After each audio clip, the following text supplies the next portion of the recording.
Question. Who is the most important person in this room?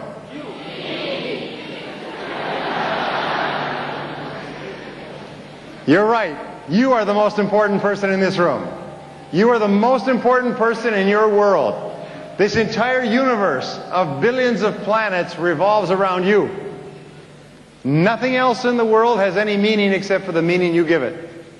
You are the most important person. And as we said before, how important you think you are determines everything that happens to you. If you consider yourself to be an important person, you set bigger goals. If you consider yourself to be a more important person, you persist longer. You set higher standards. You strive for excellence. If you think that you're an important person, you treat other people as though they're important as well. And they treat you as though you're important back. So how important you feel you are, as we said before, your level of self-esteem is the most important statement about you. And the wonderful thing is that the more you practice these principles, the more you think about what you want, the more you plan for it, the more you work toward it, the better you get at your work, the better you feel about yourself, and the more important you feel you are. So you actually build yourself up. Just like if you wanted to become physically fit, you do physical work, you work out with your body. If you want to become mentally fit, you do some of the things we're talking about today. Now, second question is this. What is the most important part of today, this seminar?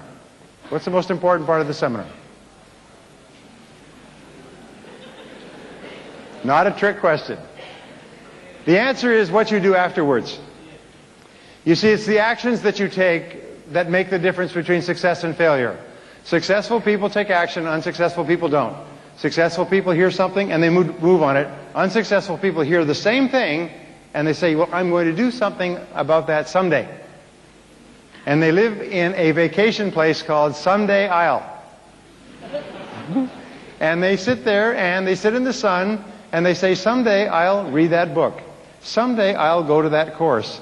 Someday I'll make a decision to be one of the best in my field and work at it every day. But they live on Someday Isle and they never do it. So it's really important, if you hear something good, you act on it. Now, I said this morning that the first part we would talk about the psychology of selling.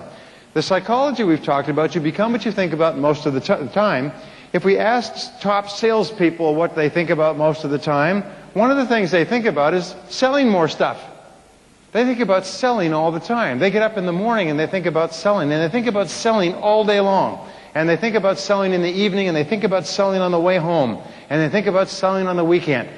Now, many people think, well, you know, when I finish work, I don't like to think about my work. Well, that's okay. It just means that you have no future.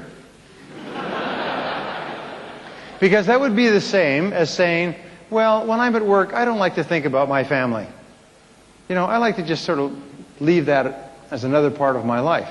The fact is that your family and you are part 24 hours a day. You think about it all the time. If you're in the right field, you think about it all the time. So then we say, well, what are the things that top salespeople think about in selling? And we talk about the psychology of selling. Now, there's several things we could talk about in the next hour, and I want to talk about some of the most important.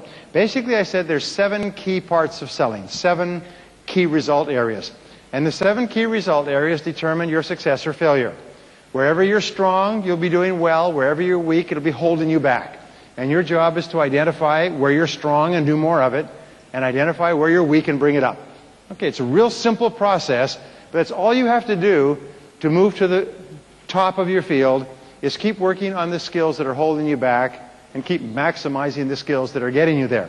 Now, the 7 skills are, number 1 is prospecting. You have to have someone to talk to. Now, let's talk about prospecting a little bit. Prospecting, we say that the key to success in selling means spending more time with better prospects. Spend more time with better prospects. Spend more time with people who are more likely to buy. And there is a sales funnel that I want to show you. And the sales funnel is like this. And the rule is that there are 3 parts of selling. There are prospecting. And that's the first part of the sales funnel. And then the second part is presenting, showing your product. And that's the second part of the funnel. And the third part is following up and closing. So I'll just say follow up and close. And this is phase 3. Now, your job is to keep this hopper full all the time. And the 80-20 rule applies.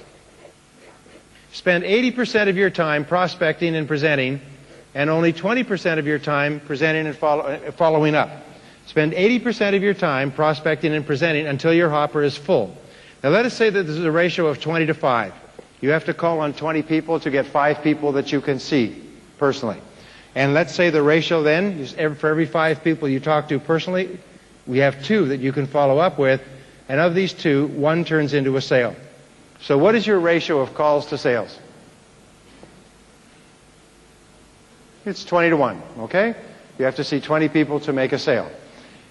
Now you have 2 jobs from now on. Number 1 is keep the hopper full. Keep the hopper full so that you always have lots of people to talk to. And number 2 is get better at your key skills. Get better at prospecting. Get better at presenting. Get better at following up and closing. A small improvement in your prospecting so that you spend more time with better prospects is going to increase the quality of the people you talk to. A small improvement in presenting is going to increase the number of people you follow up with, and a small improvement in closing will increase your sales so you can actually go from 20 to 1, where you are today, to 10 to 1 very quickly. If you go from 20 to 1 to 10 to 1, what will happen? You'll double your income. So you must always be looking for ways to prospect better. And I want to tell you an interesting concept about prospecting, and it has to do with high probability prospect versus low probability prospects. I got a question here from Anthony, and Anthony says a very common objection here in Singapore is that the economy is bad. How do we solve this objection? Anybody heard that? The economy is bad? Say yes. Yes. Okay. It's a good reason for not buying, but are people buying food? Are people buying clothes? Are people buying homes? Are people buying cars? Are people buying... Remember, when there's 5% unemployment, there's 95% employment. And so the economy is down a little bit, but the main problem is dealing with poor prospects. So with prospects, you have 2 types. You have what we call high probability prospects and low probability prospects. Now, what is a high probability prospect?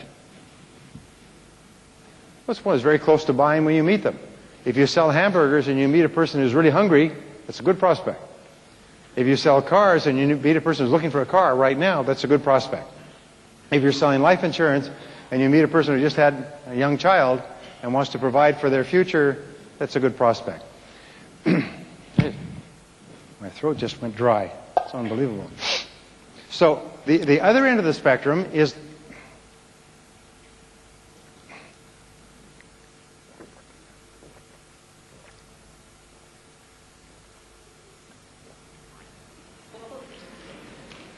excuse me.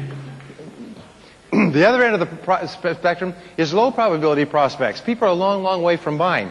And here's what we know. It's sort of like a thermometer.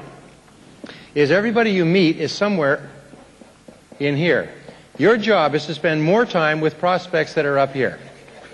So your job is to spend more time with people who can and will buy your product or service in a reasonable period of time.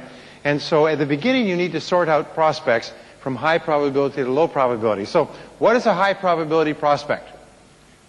Number 1, they have a need for what you're selling right now. Okay? If they say, I don't need it, I don't want it, I can't use it, I can't afford it, business is bad, I'm broke, and I have no future, this is not a good prospect. So people say, well, how can I sell to these people? You can't! It's like selling hamburgers to a person who just ate.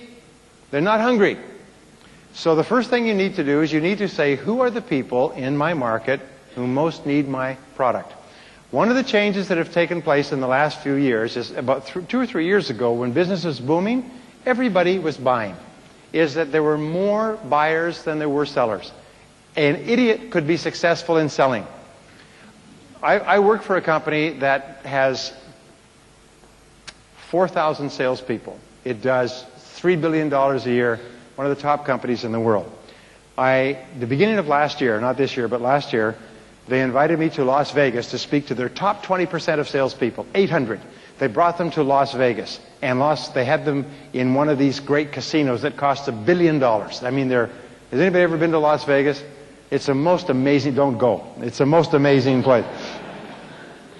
They had this great celebration because in the year 2000, these people had had a fabulous year. All right? And they brought the top 20%, set them up in the hotel, 3 days, dinners, ta-da. Okay? 3 months later, this is in April of 2001, the vice president of marketing called me and said, we have a real problem. These people can't sell. I said, what do you mean you can't sell? They sold $3 billion worth last year. He said, we found that when the market turned down and people weren't simply calling up and buying, these people didn't even know how to make an appointment. They didn't know how to sell. They didn't know how to make presentations. They didn't know how to sell against higher or lower priced competition. They don't know how to sell. We have a real disaster on our hands. And he literally said, is there any way you can do, anything you can do to help us? And he went out and he was literally on the road for the next year, just traveling around, bandaging up wounded sales forces. Because he said, these people who we thought were our superstars can't sell anything.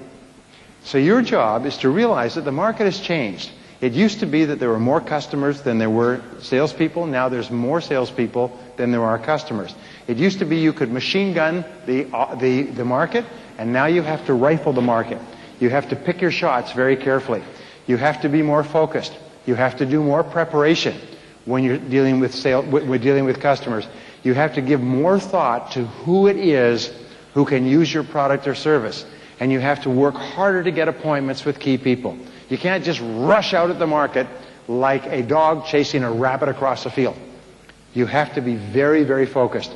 That's one of the things that I have learned in the last couple of years. It requires a complete mind shift.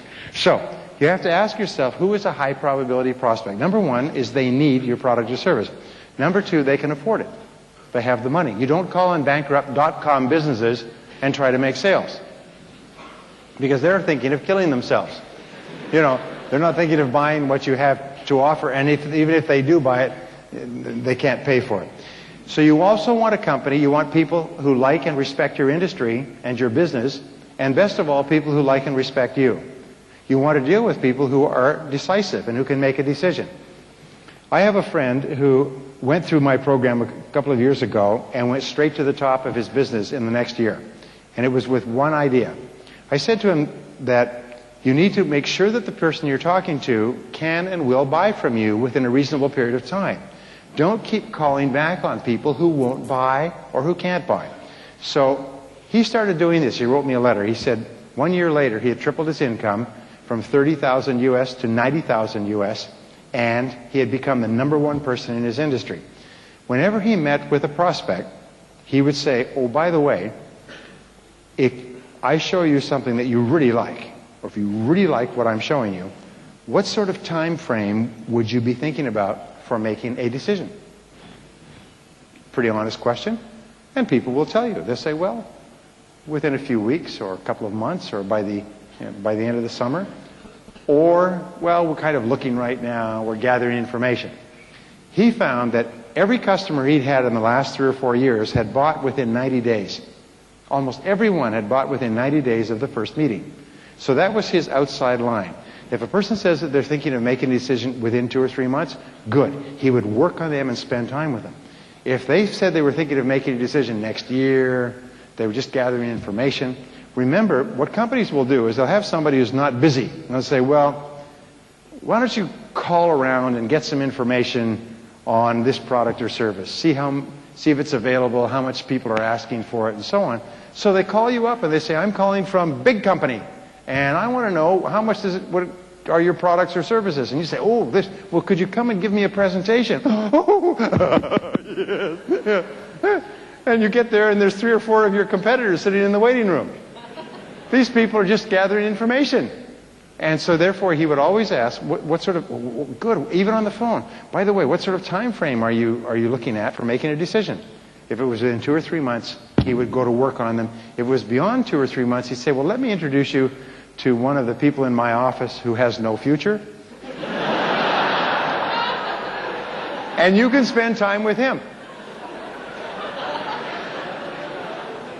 Now, I don't know how it works in Singapore, but let me tell you something that changed my life when I was working here in Southeast Asia. I used to finish a sales presentation, and the person would say, well, let me think it over. And I would say, okay, I'll call back. Or he would say, let me think it over, and you get back to me later. And I used to accept, okay, I'll get back to you later, you think it over. I want to think it over, by the way, are the words for goodbye forever. When a person says, I want to think it over, they don't think it over, they say goodbye forever. So finally one day, I got so tired of this, I said, I'm sorry, I don't make callbacks. What? I don't call back. Because I've told you everything that I can possibly tell you already. So now at this moment, you know everything you need to know to make a decision. There is no more information. So either it's a good idea for you or it's not a good idea, but there's no point in thinking it over because you know everything there is already. So why don't you just take it? And the person said, well, all right. And I went to the next office and I said the same thing. Well, let me think it over. I don't make callbacks. Well, then I'll take it. And I went to the third office. I made 3 sales in 25 minutes. I was making 1 or 2 sales a week. I made 3 sales in 25 minutes. I almost died. I had to run and go to the bathroom. I was so excited. And then I realized it was me that was causing the problem. As soon as the person says, well, let me think it over, I say, okay, you think it over. Yay, think it over, think it over. Then I spent half my life going back. And as soon as I walked out the door, they went into a 3-year meeting. Do you know what a 3-year... Yes, right, you've been calling them for 3 years. They're still in a meeting, right? I'm sorry, he's still in a meeting. You know. I know, I've been there. I said, I don't make callbacks. Now, as time passed, I became more successful. I'm selling much bigger projects, especially training programs and so on. People would say, well, can you do a proposal for us? And so I wrote a few proposals. Oh, these were beautiful proposals. I spent hours writing them and rewriting them. I'd send them in. It might as well have been throwing them off the edge of the earth because they disappeared. I said, did you get my proposal?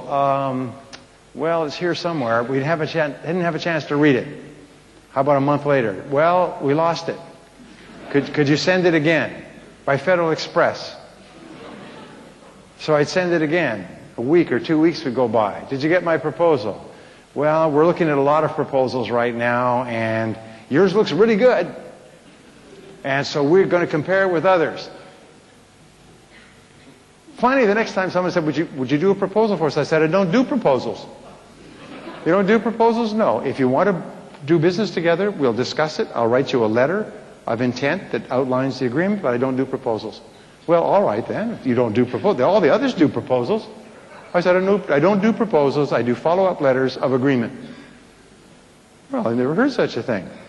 When are you planning to make a decision anyway? Well, we're just looking at it for the next few years. You know, we're really not in the market right now. And so, I have never done another proposal, and I never make callbacks. And you know something? My sales doubled and tripled and quadrupled. And all my friends are busy doing proposals. They're still waiting to hear back. Anyway, we create most of our problems. So with a high probability prospect, you can say, how soon would you be making a decision? Or if I show you exactly what you're looking for, or if I show you something that you really like at a price that really makes sense to you, when would you be thinking of making a decision?